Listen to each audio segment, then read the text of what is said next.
Kirahvipaita rannalla osa 2. Tein tuossa osa 1, mutta sit hoksin, että tein kyllä myös osa 2.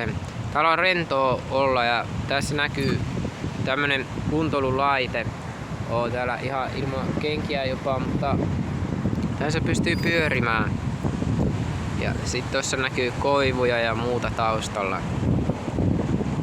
Olen tehnyt taloustieteellisiä aiheita ja käsitellyt tekoälyä tuolla mun omissa toimistoissa tuolla noin ja se on oikeastaan tuolla eri paikassa, mutta tuolla kuitenkin.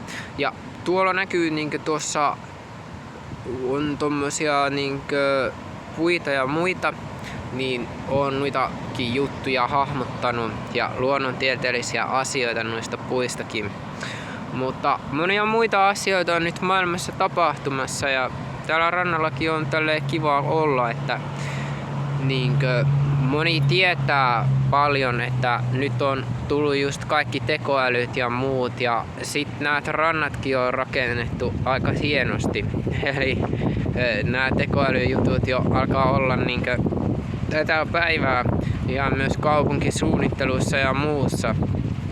Eli ehdottomasti kannattaa ottaa tämä kanava tilaukseen, mikäli haluatte kuulla näistä jutuista tieteellisellä selostuksella lisää.